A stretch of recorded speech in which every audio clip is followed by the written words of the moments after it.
বিসমিল্লাহিররহমানিররহিম। আসসালামু আলাইকুম। Hi guys, welcome to my blogging channel. তো বন্ধুরা, দেখতেই পাচ্ছ কত সুস্বাদু একটি খাবার আজকে রান্না করেছি তোমাদের জন্য। তো আজকে আমি ঘুঘুর মাংস রান্না করেছি। তো ঘুঘু পাখির এই মাংসটা খেতে অনেক মজা। তো কিভাবে রান্না করলাম সেটা আজকে তোমাদের সাথে শেয়ার করব। তো এখানে আমি 3টা পাখি পরিষ্কার করে বেছে নিয়েছি। তো এইটার লোম ছাড়াতে যে এত মজা, খুব তাড়াতাড়ি হয়ে যায়, খুবই নরম। তো দেখতেই পাচ্ছ ঘুঘুটার পেটে 2টা ডিম ছিল। তো যাই হোক, এটা পারতো। আর ঘুঘুদেরকে ফিড খাওয়ানো হতো, এই কারণে গায়ে অনেক মাংস ছিল, বেশি হাড় ছিল না।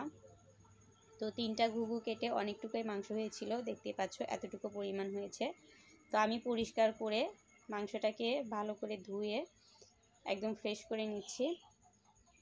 তো এখন দিয়ে দিলাম কড়াইয়ে পরিমাণ মতো তেল। আর এখানে পেঁয়াজ, কাঁচামরিচ, আদা বাটা, জিরা বাটা, তেজপাতা দিয়ে রেখেছি। তো সব এখন তেলের মধ্যে দিয়ে দিব। প্রথমে জিরা আর 2টো তেজপাতা ফোড়ন দিয়ে নিলাম। তারপরে পেঁয়াজ কুচিটা দিয়ে ভালোভাবে নাড়াচাড়া করে নিচ্ছি। তো যাই হোক, আমি নিয়মিত ভিডিও ছাড়তে পারছি না বন্ধুরা, আমার শরীরটা খুবই অসুস্থ, আমি খুবই জ্বরে ভুগছি। তো যাই হোক, সেই কারণে আমি ভিডিওগুলো দিতে পারছি না। ঘুঘুর মাংসটা পরিষ্কার করে ধুয়ে নিয়েছি, আর কাঁচামরিচগুলোও আমি তেলের মধ্যে দিয়ে নিলাম, দিয়ে একটু নাড়াচাড়া করে নিব।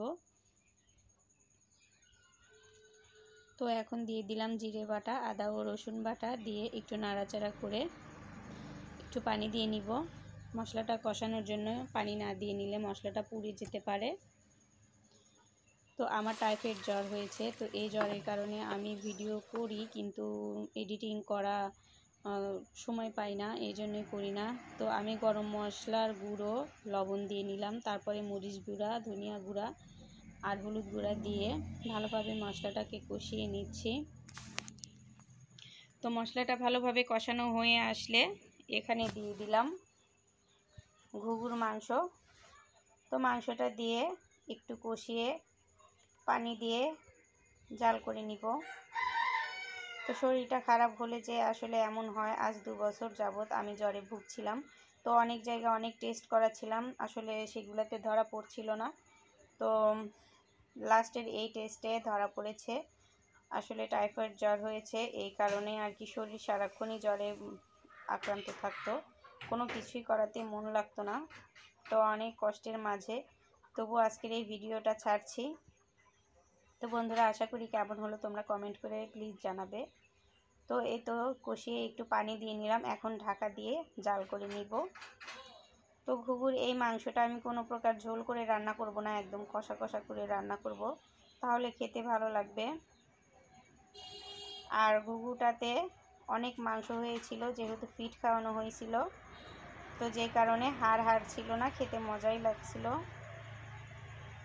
তো আমি একটু লবণ টেস্ট করে নিলাম, হয়ে এসেছে, নামিয়ে নিব বন্ধুরা। তো দেখতেই পাচ্ছ কত লোভনীয় স্বাদের ঘুঘুর এই মাংসটা আমি রান্না করে ফেললাম। তো তোমাদের আশা করি ভালো লাগবে, যদি ভালো লেগে থাকে তাহলে অবশ্যই আমার চ্যানেলটিকে সাবস্ক্রাইব করে দিও, আর পেজ থেকে দেখলে অবশ্যই ফলো দিয়ে যেও। সবাই ভালো থেকো, আল্লাহ হাফেজ।